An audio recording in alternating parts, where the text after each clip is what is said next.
the needle, which is basically doing butterfly and switching which poi is coming down on top of the other, or coming up under the other if you're doing outwards, and possibly exaggerating that motion so you get kind of this interesting effect of pushing the circles through each other.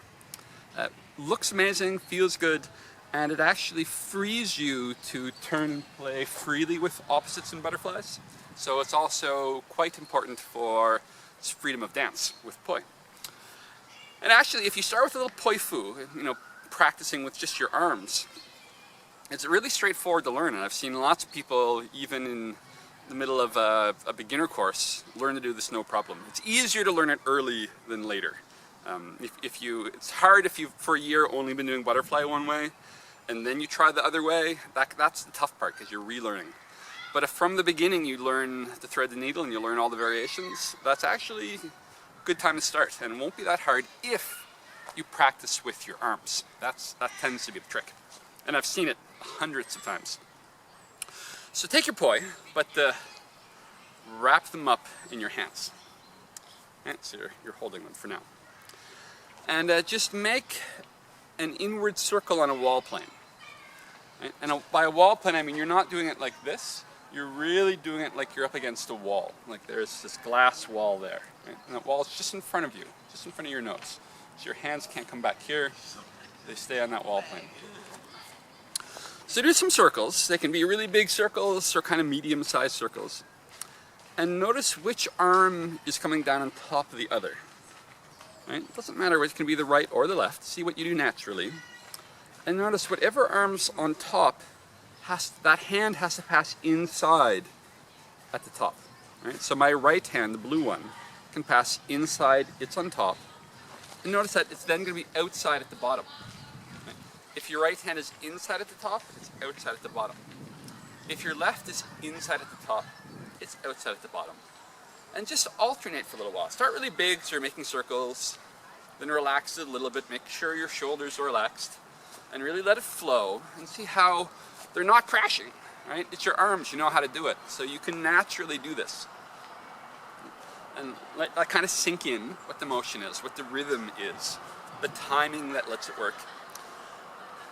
And we can look at it a few ways. It can also be really useful to start at the bottom with the pattern, and see how at the bottom, when the right hand is closer to your thighs, let it be also closer to your nose at the top. Then your left will be closer to your thighs, and your left will be inside at the top.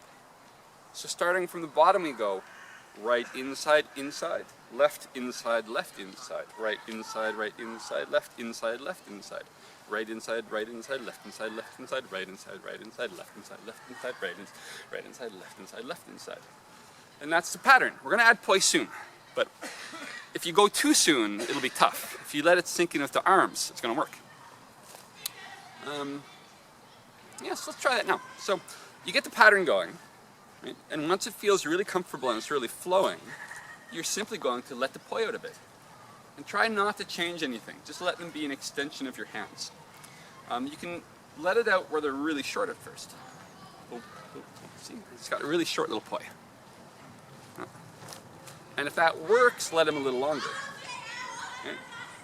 And what you keep doing is keep letting the poi be a little longer, and the circles you're making with your arms be a little smaller.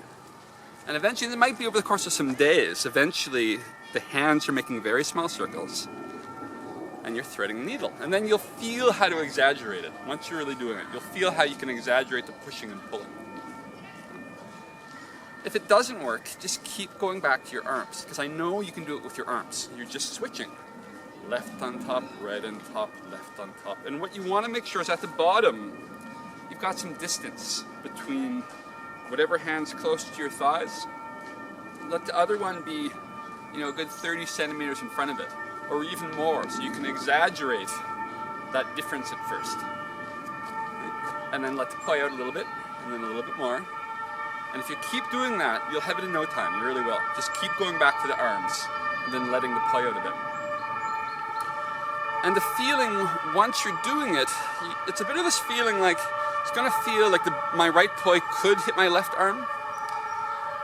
And what I do is I push the right forward and pull the left back. So I'm gonna do this, but at the last moment I go ha. But then the left one's gonna hit the right, so I have to go ha, ha, ha. I just keep pulling them out of the way. I switch, I switch, I switch, I switch. If that works, and it will, if you keep starting with your arms, just do all the same steps outwards.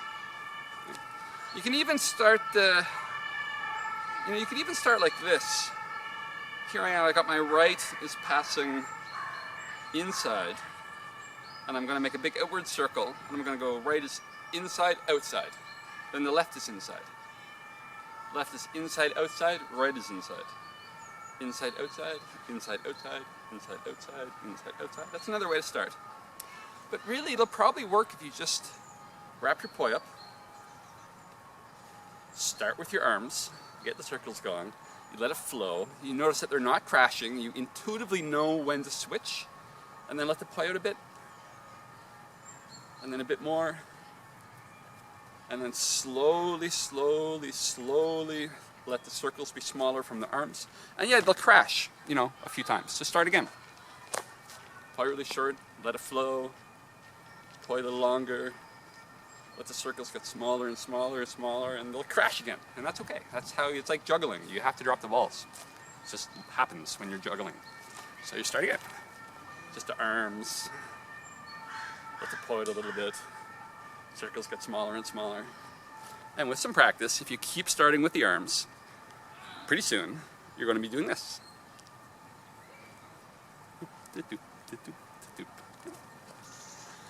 And so basically, once you can do it both ways, to turn, I can be threading the needle outwards, and I can just put one all the way behind me, and I turn around, and then I'm threading the needle inwards. Outwards on this side, inwards on this side, outwards on this side, inwards on this side. And when you can do it both ways is really when you start feeling free to turn. That almost hit me, but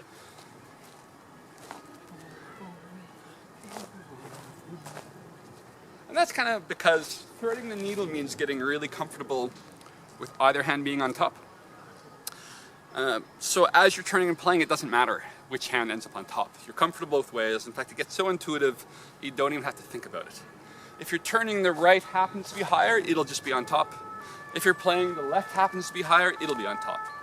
Won't matter, you don't have to worry about it, because they're both comfortable. You also want to practice simply holding either one on top. So I can be threading the needle, I can hold the right on top, or I can hold the left on top, inwards and outwards. If you find that difficult, it probably means you've been practicing one way more than the other. So simply you can start forwards together and practice bending in with the right on top. Getting comfortable with that, you're just bouncing with the right on top of the left. Then come back out, bend them together with the left on top, and practice that as well. And you might find one of those difficult, so practice it. And in the beginning, try not to do this. It's okay to do this. This can be good later. But in the beginning, I want you to see where it's like your arms. And if you go like this, you've reversed everything. So it's like the same circles you'd make with your arms, but it's little. Right? So right can be on top, you can hold that. Come out, come back in. Come out, come back in. And try not to feel like you have to jump into it. Feel like you can really slowly come in. And really watch how it's just the right coming down on top of the left. Or the left coming down on top of the right. Go really slow and feel like you can ease into it, like into a really hot tub. Outward, same thing. You're slowly coming together, and you can slowly see how they feather together. Either with the right up under the left, or the left up under the right, and where you're comfortable holding either one. And also, that's super important if you want to really be expressive and free to dance and play with butterflies and opposites. You want all the variations here, and learn it from the beginning. It won't take too long. You'll be glad later. And then go back to threading. And that's what gives you freedom with the opposites. And once you're nailing that, come play.